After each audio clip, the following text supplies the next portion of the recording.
प्रणाम। हमारे YouTube channel में आप सभी का स्वागत है। मेरा सबके लिए राधे राधे, राम राम। बहनों, आज मैं विनय पत्रिका के कुछ छंद लेकर आई हूँ जो बहुत ही आश्चर्यजनक हैं और बहुत ही सुंदर हैं, जो हमारी बड़ी उम्र की बहनों और माताओं के लिए हैं। तो इनको सुनने से हमको बहुत अच्छा लगेगा, आप सबको अच्छा लगेगा। आप सब शेयर करें। और हमारे गुरुजी कहते हैं कि यदि कथा सुनने सुनाने से यदि हमारे जीवन में कुछ बदलाव आता है तो बहुत अच्छी बात है, इससे अच्छा तो कुछ है भी नहीं। लेकिन कलयुग है और मन बहुत चंचल है, तो बाद में बदलाव आता नहीं है या रो रो सुन के भी बदलाव नहीं आ रहा, तो भी गुरुजी कह रहे हैं कि जितनी देर हम कथा सुनते हैं उतनी देर हमारा मन शांत, निश्चल और निष्काम रहता है, आनंदित रहता है। तो उतनी देर के लिए तो अच्छा ही है।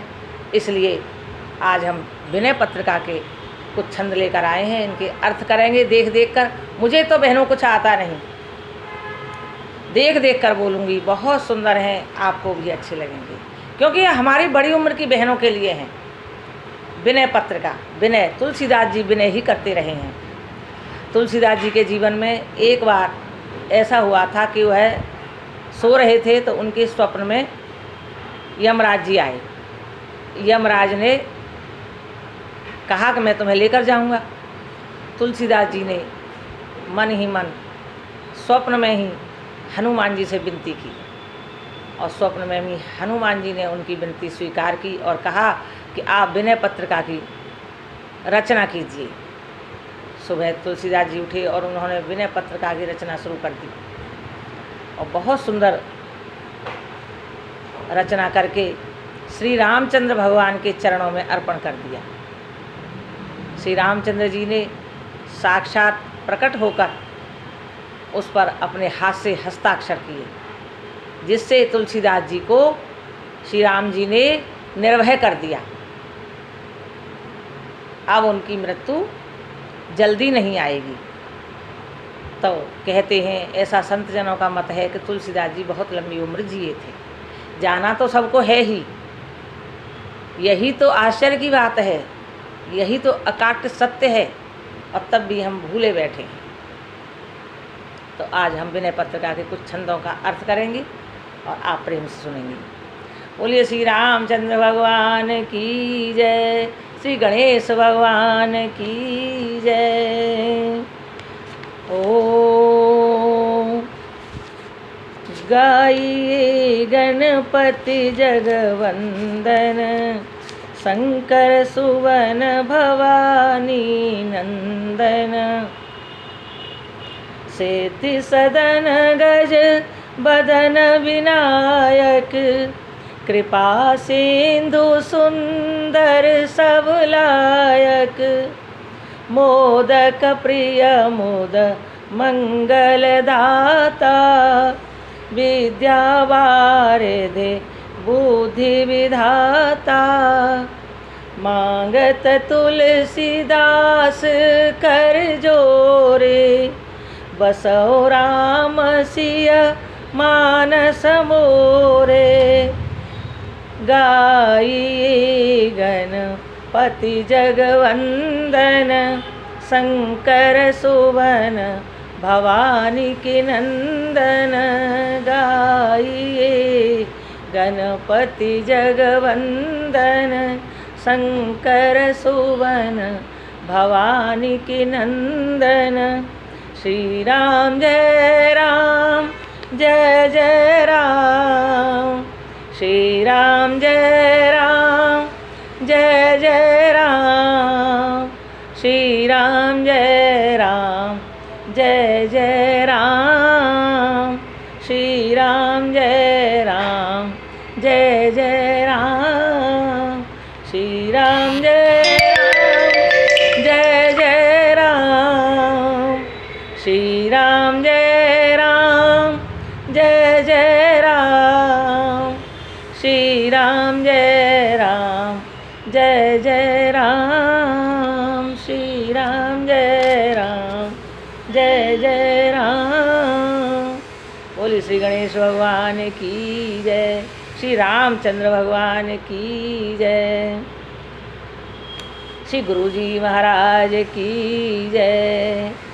गुरुर्ब्रह्मा गुरुर्विष्णु गुरुर्देवो महेश्वरः, गुरुर्साक्षात् परं ब्रह्म, तस्मै श्री गुरुवे नमः। बोले श्री गुरु जी महाराज की जय, बोले श्री हनुमान जी महाराज की जय। कथा शुरू होते हैं, आओ वीर हनुमान, राम लखन सिया जान की, सदा करो कल्याण, सदा करो कल्याण। सुंदर समय बिताने के लिए करना है कुछ काम, शुरू करो श्री विनय पत्रिका, लेकर गुरु का नाम, लेकर गुरु का नाम। सियावर राम जय जय राम, मेरे प्रभु राम जय जय राम। हे हरि हे हरि हे हरि। अब हम तुलसीदास जी का एक छंद लेते हैं। विनय पत्रिका पेज नंबर 167 यानी 167, पहला छंद। तुलसीदास जी कह रहे हैं ये जीव के लिए, ये हमारे लिए, बड़ी उम्र की माताओं के लिए मेरी खास कथा श्री बड़ी उम्र की माता और बहनों के लिए होती है। और पीछे से मैं एक बिरह का थोड़ा सा सुंदर सा भजन भी गाऊंगी जो मेरी बड़ी माताओं को बहुत प्रिय है, बहुत पसंद होता है अपने ज़माने के।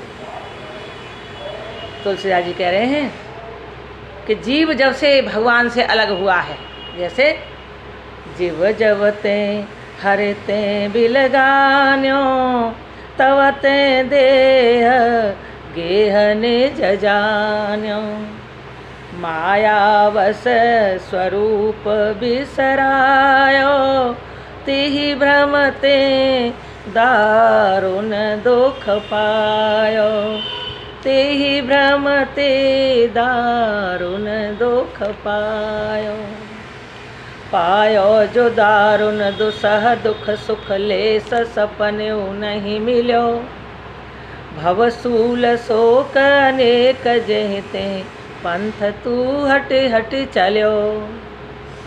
बहु जोन जन्म जरा विपत्ति, मत मंद हर जान्यो नहीं, श्री राम बिनु विश्राम मूढ़, विचारो लख पायो नहीं, विचारो लख पायो नहीं। हे हरि हे हरि।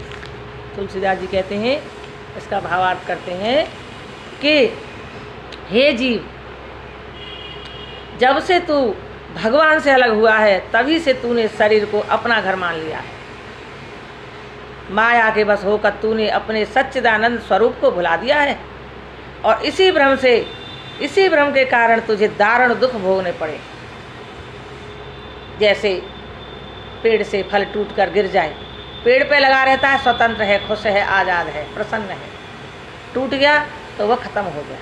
ऐसे जीव भगवान से अलग होकर दारुण दुख पाता रहता है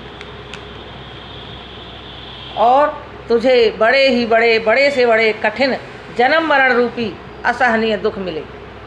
जन्म मरण रूपी बहुत दुख हैं, असहनीय, जो सहन नहीं होते। बहुत कष्ट होता है जब बच्चा पैदा होता है तो बहुत कष्ट होता है। कहते हैं छोटे से दरवाजे में से अगर कोई निकले तो कितना जी घुटता है, मुश्किल से प्राण बचाकर निकलता है। ऐसे ही जब जीव पैदा होता है तब उसे बहुत कष्ट होता है। जैसे करोड़ों बिच्छू एक साथ डंक मार दें, कितना कष्ट होगा। इसी तरह जन्म लेते समय शिशु को बहुत कष्ट होता है।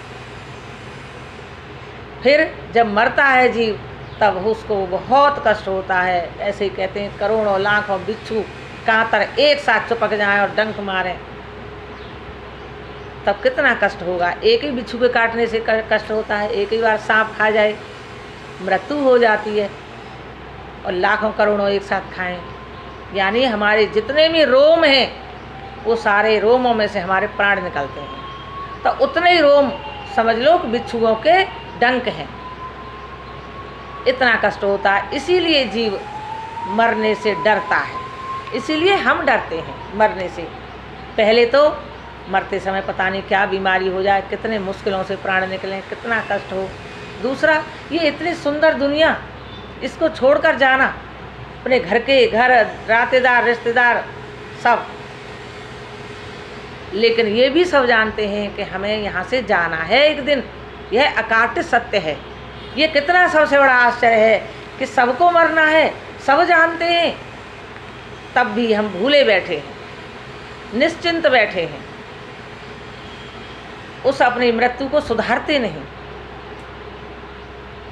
इतना बड़ा आश्चर्य की बात है कि मरना है तब भी भूले बैठे हैं, और कितना बड़ा सत्य है कि मरना ही है। तो इन सब के लिए तुलसीदास जी कहते हैं, हे जीव, जब से प्रभु से अलग हुआ है तू कष्ट पा रहा है।